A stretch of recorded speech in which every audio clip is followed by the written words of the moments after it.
पूरी धरती का 71% पानी और 29% स्थल भाग है और इतने में ही हम इंसान बस कर अपनी जिंदगी का गुजारा कर रहे हैं। हमारा समंदर इतना विशाल है जिसके आगे हमारी कल्पना भी हार जाती है। इन विशालकाय समंदर के नीचे हजारों रहस्यमयी जगहें और चीजें हैं जिनके बारे में जानना किसी के लिए भी नामुमकिन है। इन सभी रहस्यों में से एक कहानी है टाइटैनिक की। इस जहाज के डूबने के 73 सालों तक किसी को यह पता नहीं चल पाया कि यह जहाज कहाँ डूबा था और किस अवस्था में मौजूद है। 15 अप्रैल 1912 को यह अनोखा जहाज डूबा था। इसके लगभग 73 सालों बाद यानी 1985 में उसे ढूंढा गया, लेकिन इसे ढूंढने के 35 सालों बाद भी इस जहाज को समंदर की गहराइयों से अभी तक निकाला नहीं जा सका है। आज की हमारी इस वीडियो में हम टाइटैनिक कैसे और क्यों डूबा था इसके बारे में बात नहीं करेंगे, बल्कि यह जहाज आज भी समुद्र की गहराइयों से निकाला क्यों न गया इस विषय में बात करेंगे। तो चलिए शुरू करते हैं। टाइटैनिक जहाज कैसे और क्यों डूबा था इसके बारे में हम सबको थोड़ा बहुत तो जरूर पता है, और इस जानकारी के पीछे सबसे बड़ा हाथ है टाइटैनिक नाम की इस आइकॉनिक मूवी की, जो सन 1997 को रिलीज हुई थी। सन 1912 को टाइटैनिक डूबने के बाद करीब 73 सालों तक वैज्ञानिकों ने इसे ढूंढने की जी तोड़ कोशिश की और कई सारे मिशंस भी इसकी तलाश में किए गए, लेकिन किसी को भी कोई सफलता हासिल नहीं हुई। आखिरकार सन 1985 में एक आर्कियोलॉजिस्ट और एक अमेरिकन नेवी ऑफिसर रॉबर्ट और बिल टाइटैनिक को ढूंढने के मिशन पर निकल पड़े और उन्हें टाइटैनिक अभी कहाँ है और किस हालत में है इसके बारे में पता चला। उनके टाइटैनिक को ढूंढने के बाद इसके कई राजों से पर्दा उठा जिसने पूरी दुनिया को हैरान कर दिया। टाइटैनिक समुद्र के 12,000 फीट गहराई में डूबा था। ऑफिशियली रिपोर्ट के मुताबिक ये जहाज डूबने से पहले सही सलामत थी, लेकिन जैसे जैसे टाइटैनिक समंदर की गहराइयों में समाती गई वैसे वैसे ही जहाज दो हिस्सों में टूट गया। लेकिन ऐसा क्यों हुआ? टाइटैनिक के न्यू एविडेंस की रिपोर्ट में यह बताया गया है कि टाइटैनिक आइसबर्ग से टकराने के बाद नहीं डूबी थी, बल्कि ये टाइटैनिक में आग लगने की वजह से डूबी थी। खोजकर्ताओं को जब इस जहाज का मलबा मिला तब उन्होंने यह पाया कि इसमें मौजूद बहुत सी चीजें वैसी की वैसी ही है। इस जहाज को बाहर निकालने की बहुत कोशिशें की गई, लेकिन शायद सभी लोग यह जान गए थे कि इसे वापस बाहर निकाल पाना नामुमकिन है। आज की एडवांस टेक्नोलॉजी की मदद से भी टाइटैनिक को निकाला नहीं जा सका है और ये समुद्र की गहराई में आज भी मौजूद है।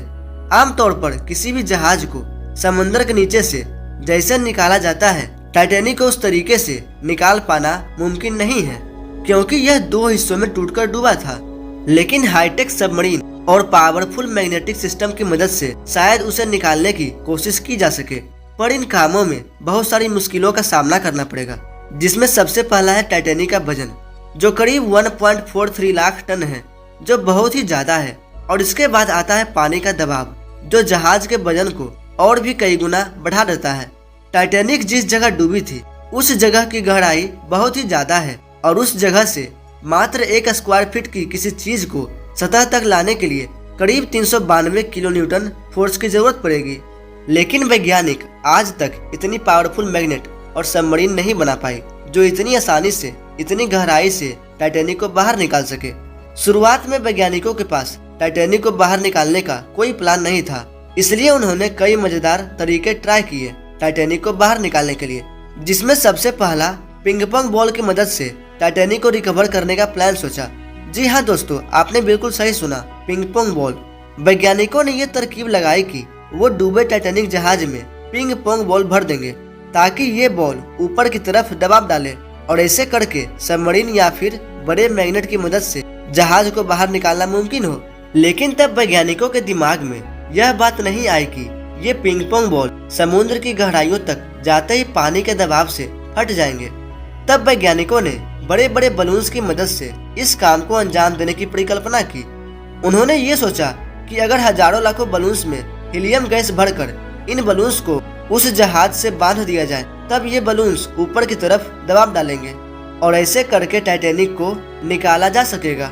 लेकिन तब वैज्ञानिकों ने ये नहीं सोचा कि इतने गहरे पानी में इन बलून्स में हीलियम गैस कैसे भरी जाएगी, और ये भी एक फ्लॉप आइडिया था। आखिरकार वैज्ञानिकों ने यह तरकीब लगाई कि बर्फ की डेंसिटी पानी की तुलना में कम होती है और इसके लिए ही बर्फ पानी में तैरता है। उन्होंने ये सोचा कि टाइटैनिक जिस जगह पर मौजूद है अगर उस जगह पर किसी भी तरीके से पानी को बर्फ में तब्दील कर दिया जाए तो ऐसे करने से जहाज पानी के ऊपर तक आ जाएगा। इस तरकीब को बताया अमेरिका के एक इंजीनियर जॉन पियरे ने। उन्होंने अपनी रिसर्च में ये बताया कि इसमें अधिक मात्रा में लिक्विड नाइट्रोजन की जरूरत पड़ेगी और ये आइडिया बहुत ही कमाल का था। लेकिन ब्रिटिश गैस कंपनी BOC के मुताबिक इस प्रोजेक्ट को अंजाम देने में करीब आधे मिलियन टन लिक्विड नाइट्रोजन की आवश्यकता होगी। और तभी सबके मन में ये सवाल आया कि इतने विशाल मात्रा में लिक्विड नाइट्रोजन को इतनी गहराई तक कैसे ले जाया जाएगा। और अंत में यह प्रोजेक्ट भी कामयाब नहीं हो सका।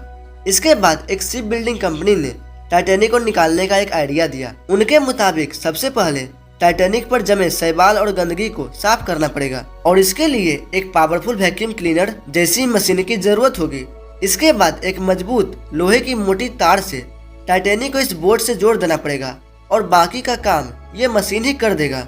और एक ऐसे सबमरीन की जुगाड़ करना पड़ेगा जिसका टैंक गैस से फुल हो। सिर्फ इतना ही नहीं, इस प्रोजेक्ट के लिए भारी मात्रा में बिजली की आवश्यकता होगी। रिसर्चरों के मुताबिक इस प्रोजेक्ट को अंजाम देने के लिए 20 मिलियन किलोवाट बिजली की जरूरत होगी और इस बिजली के उत्पादन के लिए एक पावर प्लांट की भी जरूरत है। लेकिन समस्या यह थी कि समुद्र की इस गहराई में पावर प्लांट कैसे बनाया जाए। वैज्ञानिकों ने फ्लोटिंग पावर प्लांट बनाने के बारे में भी सोचा, पर इतनी गहराई में इलेक्ट्रिक वायर टिक नहीं पाएगी। पानी के अधिक दबाव से ये वायर फट जाएगी। कैसे भी करके अगर इस प्रोजेक्ट को अंजाम दे भी दिया गया तो फिर भी यह प्रोजेक्ट काफी महंगी साबित होगी। इसलिए इस प्रोजेक्ट को तुरंत ही बंद कर दिया गया। बहुत सी बड़ी बड़ी कंपनियों ने इस प्रोजेक्ट को अंजाम देना चाहा, पर इसमें इतना खर्च है कि इसके बारे में नहीं सोचना ही बेहतर है, क्योंकि टाइटैनिक को बाहर निकालने में जितना खर्च है उस पैसे की रिकवरी करना नामुमकिन के बराबर है। इसी कारण बस इस प्रोजेक्ट को कोई भी अंजाम नहीं देना चाहता। अगर कोई कंपनी इसे निकाल कर म्यूजियम में रख भी दे तो भी इसमें किए गए खर्च को रिकवर करने में 100 साल से भी ज्यादा समय लग जाएगा। हालांकि इस अनोखे जहाज से लोगों के इमोशन जुड़े हुए हैं, लेकिन फिर भी कोई भी कंपनी इतना बड़ा रिस्क नहीं लेना चाहती। वैज्ञानिकों के मुताबिक बैक्टीरियाओं ने इसके मलबे को खोखला कर दिया है और आने वाले कुछ सालों में ये बैक्टीरिया टाइटैनिक को पूरी तरीके से तहस नहस कर देंगे। सिर्फ इतना ही नहीं, टाइटैनिक बहुत से सामुद्रिक मछलियों का घर भी बन चुका है। इसलिए साल 2001 में टाइटैनिक को under water cultural heritage protected site declare कर दिया गया है। कहा जाता है कि इस जहाज को निकालने में जितना पैसा खर्च होगा उतने पैसे में दूसरी और इससे भी बेहतर जहाज खरीदी जा सकती है और कोई भी कंपनी ऐसी बेवकूफ़ी करना पसंद नहीं करेगी। तो दोस्तों, इन्हीं सब कारणों की वजह से टाइटैनिक को बाहर नहीं निकाला गया। उम्मीद करता हूँ आपको ये वीडियो पसंद आई होगी। अगर आपको वीडियो पसंद आई हो तो हमारे वीडियो को लाइक और शेयर जरूर करें और ऐसे ही इन्फॉर्मेटिव वीडियोज के लिए हमारे चैनल को सब्सक्राइब जरूर करें। मिलते हैं अगले शानदार वीडियो में। जय हिंद।